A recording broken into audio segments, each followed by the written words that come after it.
Olá, bom dia, ou boa tarde, ou boa noite, no horário que você assistir isso aqui. Saiu esse bom dia por acaso. É bom que fica mais espontâneo, né? E eu não vou gravar de novo. Então, minha gente, seja muito bem-vindo a esse encontro com a palavra de Deus. E hoje a liturgia desse domingo, no Evangelho de São Mateus, no capítulo 18, versículo 15 a 20, Jesus diz algumas coisas muito importantes. Talvez aspectos do Evangelho que, com certeza, talvez a gente não esteja muito atento de praticar. E também a gente vai encontrar como é que eu poderia dizer, umas pedras no meio do caminho para poder, para viver bem esse evangelho. E por quê? Porque Jesus diz, no evangelho de hoje, a respeito de um tema que é muito controverso, a correção fraterna.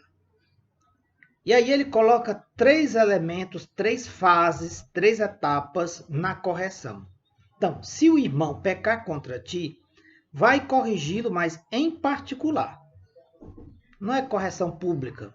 Não é chamar a atenção da pessoa na frente de todo mundo.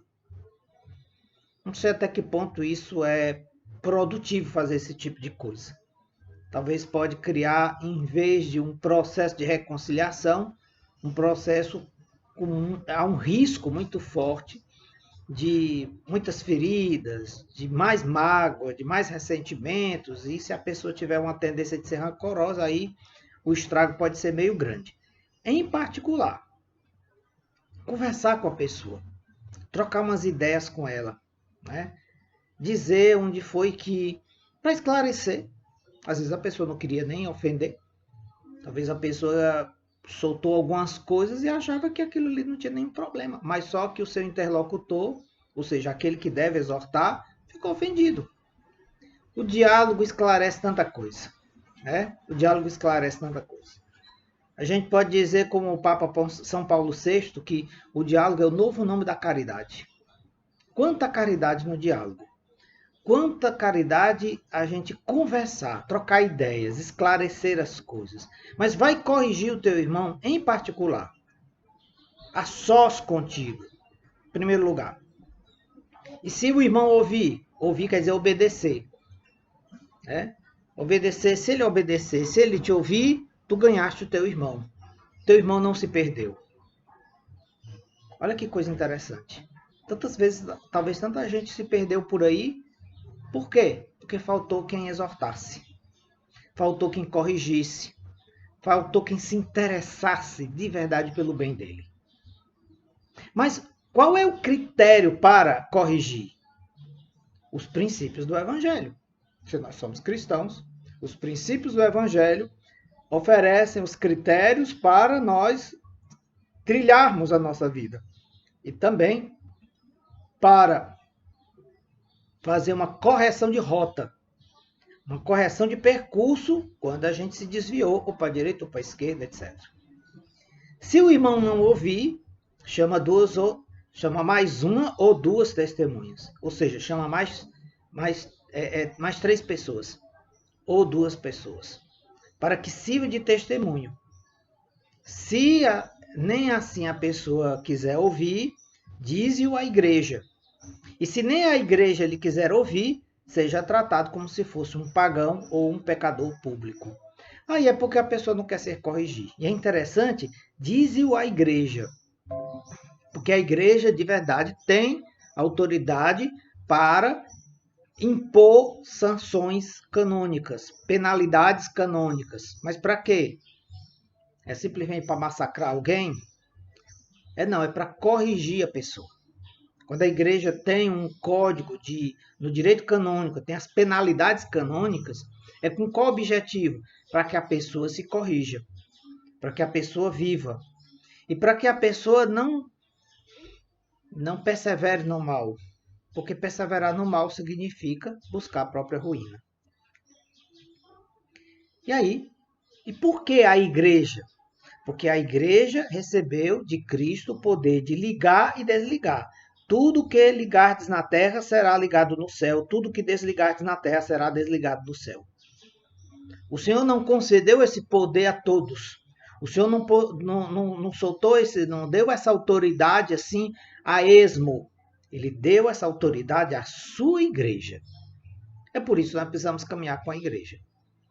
Porque Deus não prometeu a plena assistência do seu Espírito a quem sair da sua igreja. Ou a quem quer viver um cristianismo, digamos assim, a partir de sua iniciativa ou de sua conta e de seu risco. Muito cuidado com isso, né?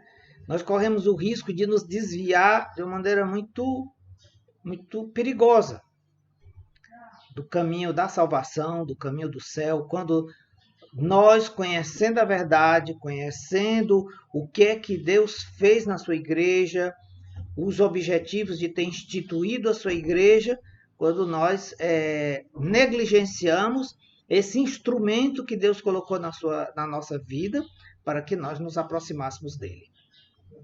Além do que, quando nós nos afastamos da igreja, nós nos afastamos de Cristo também. Por quê? Porque a igreja é o corpo místico de Cristo. O Cristo é o Cristo cabeça. Jesus, nosso Senhor, verdadeiro Deus, verdadeiro homem. Mas o Cristo tem o seu corpo místico. E o seu corpo místico é, com certeza, a sua igreja.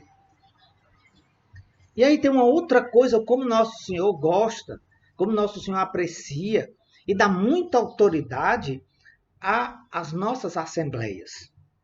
O poder que nós temos quando nós rezamos juntos.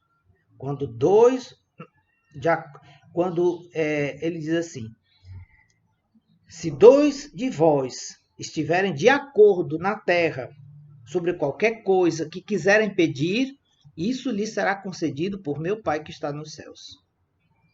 É claro que Deus atende quando a gente pede sozinho, mas Ele está dando assim uma forcinha maior para que nós nos coloquemos de acordo e todos nós nos mobilizemos para pedir ao Pai do céu uma graça, um favor, um benefício. Olha o poder da oração comunitária, o poder de nós rezarmos juntos. Quando nós, como assembleia, na celebração eucarística, ou talvez num grupo de oração, ou sei lá o que, numa assembleia, quando nós pedimos juntos, o poder dessa oração, ele é particularmente especial. E por uma razão muito simples, porque onde 2 ou mais estiverem reunidos em meu nome, eu estou ali no meio deles. Veja bem uma coisa, quando nós estamos reunidos, e mais ainda quando estamos unidos, não basta estar reunidos, é preciso estar unidos. Né? Tem tantas reuniões que não significam união. Alguém pode estar numa sala de cinema, estão reunidas as pessoas, mas não estão unidas necessariamente. Né? Mas quando a gente está na igreja, o objetivo é mais do que uma reunião. O objetivo é uma união. Estamos unidos para nos unir a Deus. Veja bem, a admoestação fraterna, a correção fraterna, eu vou voltar a esse ponto aqui, que eu falei bem no início, que o evangelho desse domingo trata, ela nos coloca diante de algumas exigências. Sobretudo a humildade. Olha, ser corrigido não é uma coisa fácil. E corrigir o outro talvez seja uma coisa mais difícil ainda. E por quê? É porque talvez nós complicamos muitas coisas.